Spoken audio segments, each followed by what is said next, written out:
Okay, so I'm just gonna give the brief instructions to believers on how they may obtain victory over Satan.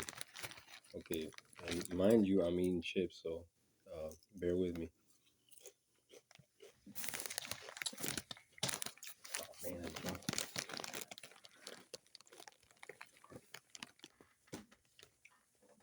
Do not give place to the devil. Ephesians 4:27, and also Romans 6:16.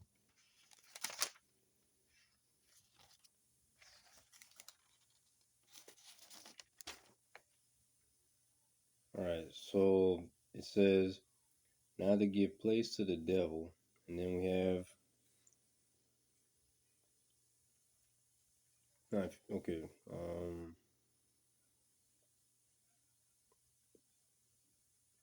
The other one's Romans 6:16. There are like okay, so there are two scriptures connected to these. All right, 2 Corinthians 2:10 to 11, and James 4:7. So then we're gonna check out Romans 6:16.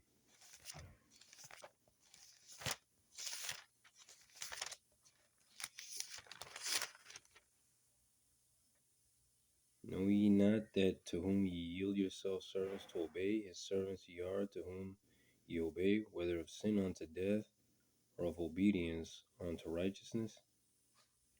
The other one is number 2, put on the whole armor of God, Ephesians 6:10 to 18, 2 Corinthians 10:4, verse 5. The third one, resist the devil and he will flee from you, James 4:17. Number 4, resist the devil, steadfast in the faith, 1 Peter 5:8, verse 9. And number 5, prove the spirits to see if they are from God, 1 John 4:1 to 6. But yeah, that reminded me. Yeah, I even wrote it as a note. Like, this reminded me when David could not take Saul's armor and sword and helmet because he didn't have he couldn't prove it. He didn't have the experience to use them, and so he went with his own equipment.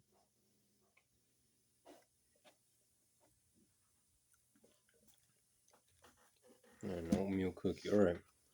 Um. So Ephesians 6:10. Actually, I gotta go back here.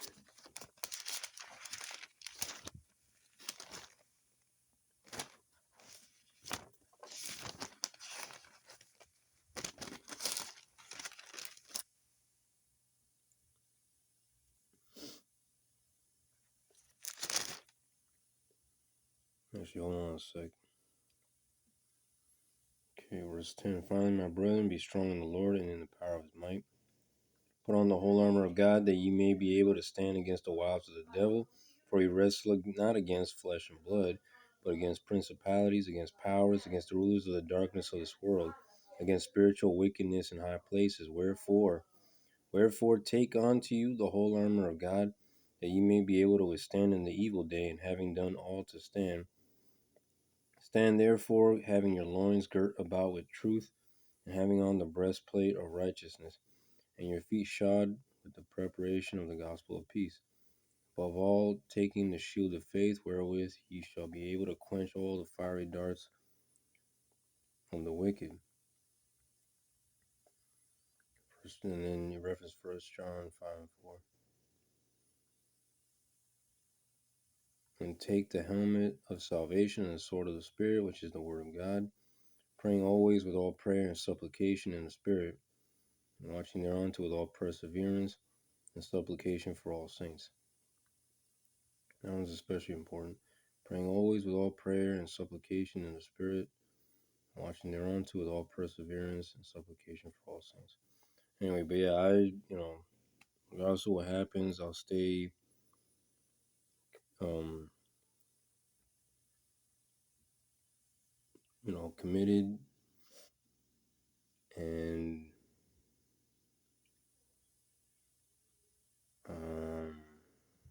what was the other verse? Oh yeah, 2 Corinthians 10:5. 2 Corinthians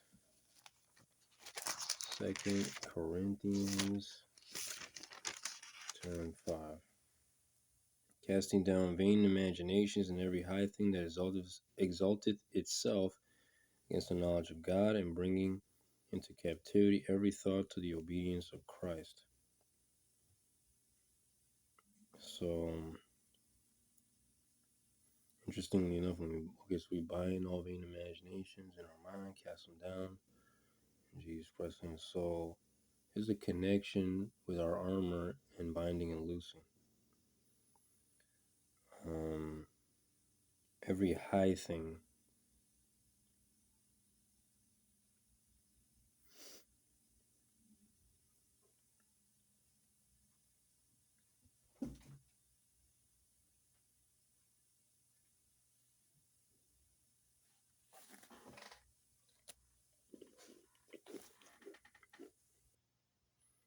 Okay, so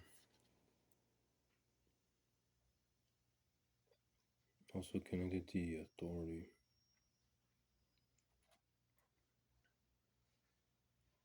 Oh yeah, I forgot. Well, I went ahead to verse 5, but also verse 4. For the weapons of our warfare are not carnal, mighty through God to the pulling down of strongholds.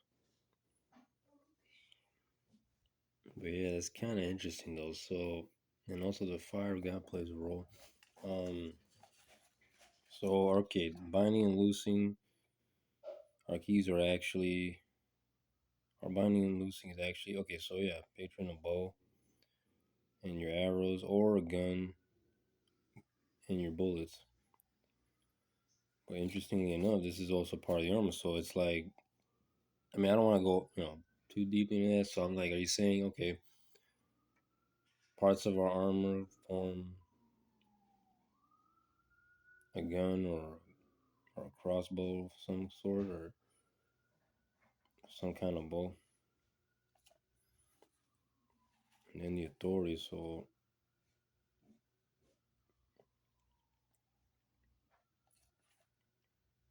like, I couldn't help but think this was armor based in some way. But yeah, at any rate, fire,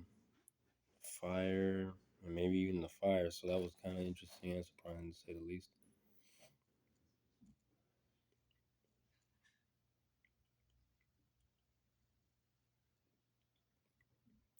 Okay, so number 3, resist the devil and he will flee from you. So we go to James 4:17.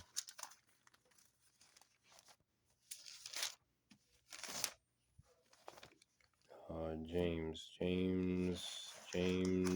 4:17. I was wondering if the fire came out of the armor that when we release it. Wait, what does it say? 4:17. Therefore, to him that knoweth to do good and doeth it not, to him it is sin.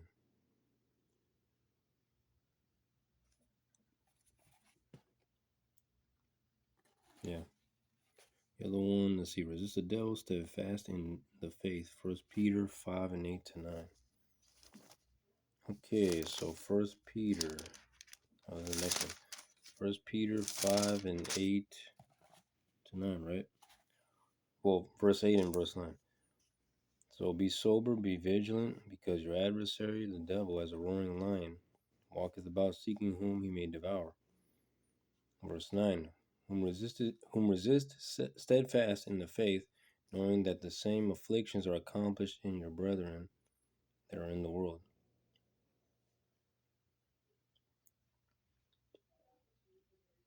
Yeah.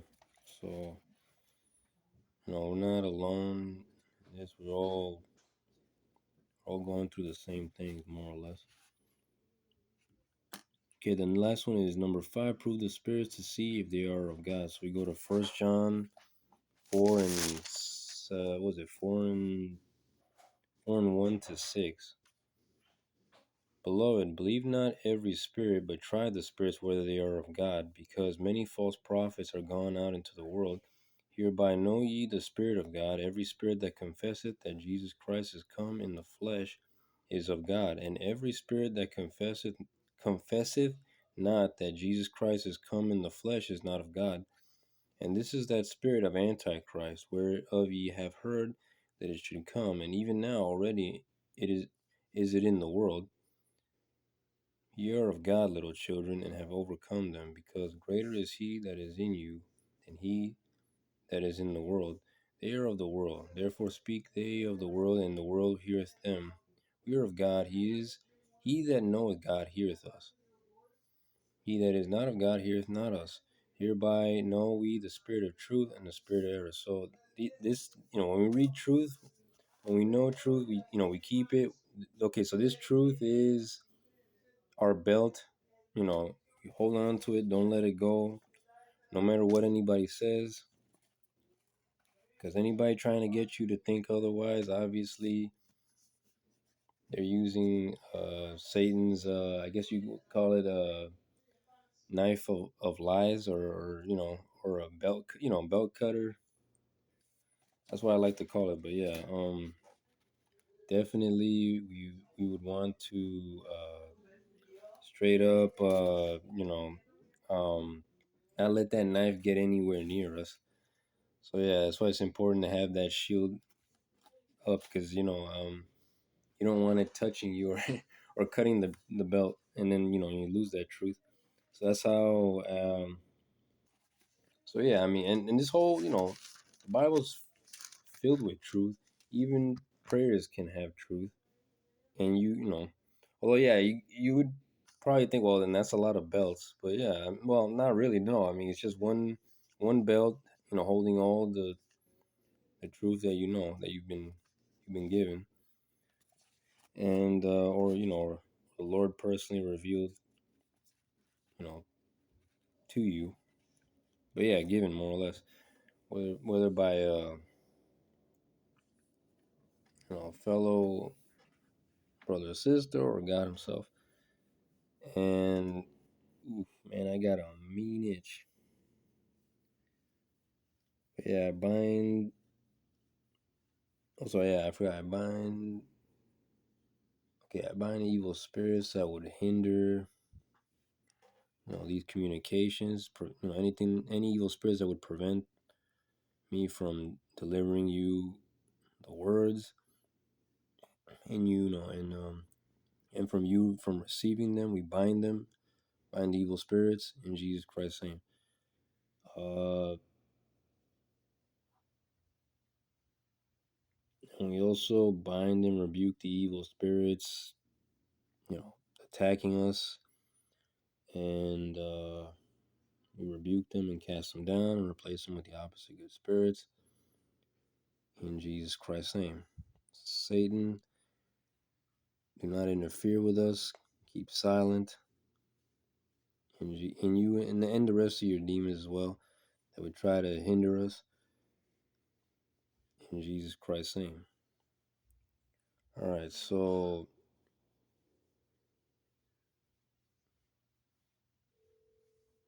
hmm.